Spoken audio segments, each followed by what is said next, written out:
நெஞ்சார்ந்த நன்றிகளையும் வாழ்க்கையை தெரிவித்துக் வரவேற்பு நல்கிய அனைத்து நல்லுறவுகளுக்கும் நன்றி. சகோதரிகள் கஞ்சா இல்லாத நம்மளுடைய ஆவடி மாநகராட்சி நம்மளுடைய ஆவடி சட்டமன்ற தொகுதி உருவாக்கின வாக்களிக்க வேண்டிய சின்னம் தாமரை.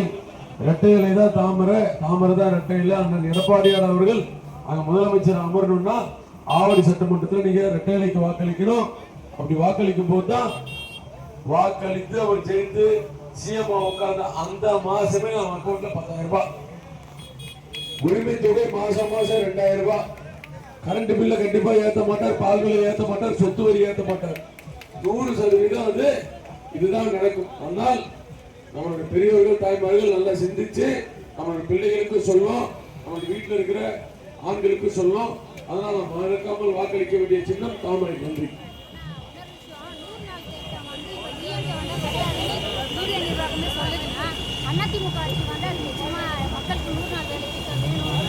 நம்மளுடைய திமுக அரசாங்கம் சொன்ன ஒரு விஷயம் மட்டும் உண்மைங்க.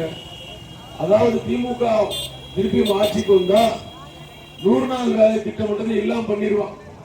ஆனா பாரத பிரதமர் என்ன பண்ணாரு, 100 நாள்ல வேலை கொடுத்தா என்னடா மொத்தம், அது 125 நாள் ஆக்கடா அப்படின்னாரு. எவ்வளவு? 125 நாள் ஆக்க. 100 நாள் வேலை திட்டம் மட்டும் தேவையில்லை. இதுக்கு முன்னாடி என்ன பண்ணா திமுக காரன், அவனுக்கு தேவையான ஆளுங்களுக்கு மட்டும்தான் இந்த 100 நாள் வேலை கொடுப்பான். அது கூட கடந்த ஒரு வருஷமா பாத்தீங்கன்னா 20 பேருக்கு 30 பேருக்கு இப்படிதான் கொடுத்துட்டு இருக்கான். ஏன்னா அவர்கிட்ட காசு கிடையாது, எல்லா காசும் அவன் வீட்டுக்கு எடுத்து போய் வச்சுக்கணும். ஸ்டாலின் வீடு, உதயநிதி ஸ்டாலின் வீடு, அவங்க மாப்பிள்ள சபரீசன் வீடு எல்லாம் போய் பார்த்துருக்கீங்களா? ராஜராஜ சோழன் அரண்மனை கூட அவ்வளவு பெருசா இருக்காது, அவ்வளவு பெரிய வீடு இருக்குதாங்க சென்னையில். அந்த மாதிரி நம்ம கிட்ட இருந்து எடுக்கிற காசை வீட்டுல செங்கல்ல அடிக்க வச்சு வீடு கட்டி வச்சுக்கிறாங்க. அதனால 100 நாள் வேலை திட்டம் கிடையாது. நம்ம பிரைம் மினிஸ்டர் 125 நாளா மாத்திருக்காரு. அதனால 100 நாள் 125 நாள் வேலை திட்டம் தொடர நாம் வாக்களிக்க வேண்டிய சின்னம் தாமரை. மறந்துடாதீங்க, தாமரை தாமரை தாமரை.